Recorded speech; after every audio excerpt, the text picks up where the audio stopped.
Eagle எலக்ட்ரானிக்ஸின் AC மேலா AC வாங்கினால் 3-சீட்டர் sofa free. Eagle electronics.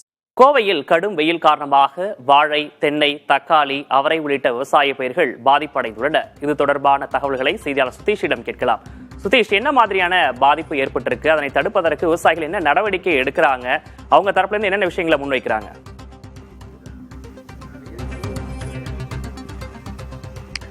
Vignesh, Kovai மாவட்டத்தை பொறுத்த வரைக்கும் தொழில்துறைக்கு நிகராக விவசாயமும் பெரும்பாலான மக்களுடைய ஒரு வாழ்வாதாரமாக இருக்கிறது.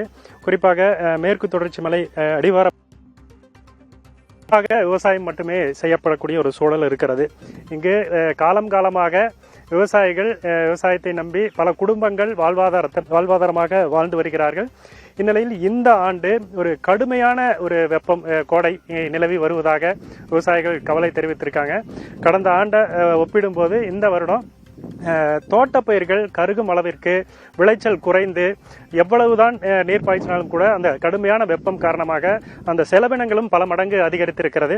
இது குறித்து நம்மிடையே பேசுவதற்கு இந்த பகுதி விவசாயிகள் இருக்காங்க. நாம் தற்போது கோவை தீத்திபாளையம் பகுதியில் இருக்கோம். இங்க பல்வேறு விவசாய பயிர்கள் இருக்கிறது. இந்த விவசாய பயிர்கள் முழுவதுமாக அவர்களுக்கு பலன் கிடைக்காத ஒரு சூழல், அந்த அளவுக்கு கோடையின் தாக்கம் இருக்கிறது.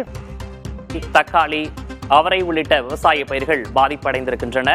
குறிப்பாக கடும் வெயிலின் தாக்கமாக இந்த செடிகள் கருகி இருப்பதையும் நாம் காட்சிகளின் வாயிலாக பார்க்கிறோம். இதன் காரணமாக மகசூல் குறைவதோடு பயிர்கள் அழியும் நிலையும் ஏற்பட்டிருப்பதால் விவசாயிகள் கவலை அடைந்திருக்கிறார்கள். குறிப்பாக தென்னை, வாழை உள்ளிட்ட விவசாயங்களும் கடுமையாக பாதிக்கப்பட்டிருக்கிறது.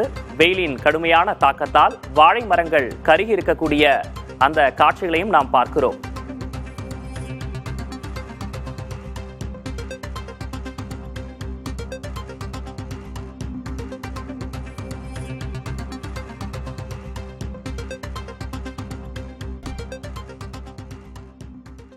ஈகிள் எலக்ட்ரானிக்ஸின் ஏசி மேலா ஏசி வாங்கினால் 3-சீட்டர் சோஃபா ஃப்ரீ. Eagle electronics.